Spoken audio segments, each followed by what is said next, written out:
Hi, I'm Nate. Welcome to Cosmo's World, and today we're talking about water quality. Good stewardship starts with education. Learn where your water comes from and what you can do to help conserve it. Whoa! That was a banging ride! Did you see that, Tara? Come on, Cosmo, we have lots to do. More biodiversity, right? No, this time we're talking about something very important to me. Water! Okay, Tara, tell me what you need to know. All living things need water to survive. Did you know that people can live several weeks without food, but only a few days without water? No, I didn't. I care about water. I care about water. Do you? The water cycle is all around us. But only 3% of the world's water is fresh water. And less than 1% of water is available to humans for drinking. Water doesn't come from a faucet or from a bottle. Water comes from nature. The water cycle is the continuous movement of water on, above, and below the earth. Water conservation is the act of using less water. This bucket represents all the water in the world. 1 cup represents ice caps and glaciers. 1/3 of a cup represents groundwater. 1/4 teaspoon represents freshwater lakes. Of all the water in the world, only 3% is fresh. Americans use a lot of water. The average American uses about 69 gallons per day. That's a lot of water.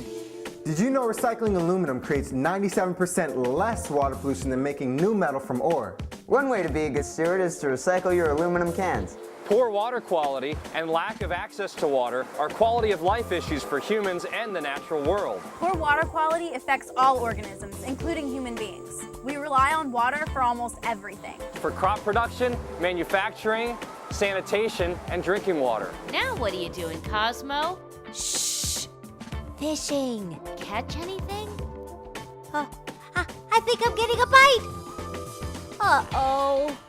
Water pollution is when environmental contaminants reduce the quality of the water. We are at Roush Gap in State Game Lands 211, and we're looking at the evidence of acid mine drainage on water quality. Because of the history of coal mining in this area, this part of the stream has been negatively affected over time. In a cold mountain stream like this, you'd expect to find a lot more biodiversity, like mayflies and stoneflies, but because of the acid that's leaking into this stream, it's reducing the water quality, making this water more acidic than it should be. An ideal level for supporting biodiversity in a stream is between 6 and 8. This pH is 4, which is acidic. The pH needs to be near neutral so that trout and other organisms that we want in the water will be able to survive. This is a water quality probe to test for pH, conductivity, dissolved oxygen, and temperature all at once. The pH in this part of the stream is too low for the organisms we would normally see here. These are 2 limestone diversion wells. The water comes in contact with limestone just like this here. As limestone dissolves, the pH of this stream goes up. The water coming out of these wells after treatment is a pH 6, and that's appropriate for aquatic life. So downstream after the diversion wells, we found that the pH is indeed higher. So the diversion wells are doing their job. What are you doing, Cosmo? Building a watershed. Cosmo, that's not a watershed. It's not? Sure it is. Watch this. A watershed is an area of land that drains into a body of water, It could be a large area. or a small one. A watershed is a natural drainage basin. That means any drop of water that falls within that watershed will flow to the same point.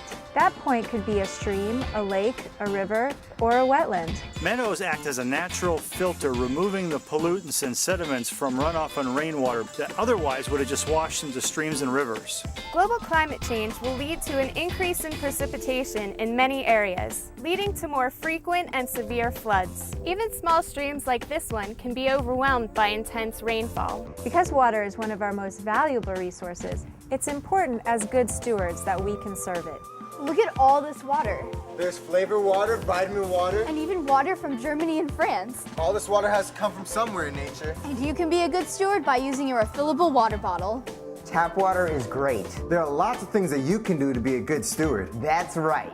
like turning off the faucet when you're washing dishes. Or when you're brushing your teeth. Do your best to take shorter showers. Taking a shower uses a lot less water than the typical bath. And talk to your parents about installing a low-flow shower head. If each American household installed water-saving features, water use would decrease by 30%, saving an estimated 5.4 billion gallons per day. Good stewardship means using only the resources you need and preserving resources for future generations. We hope you learned something about the importance of water and water quality. Thanks for watching. See you next time! On Cosmo's World.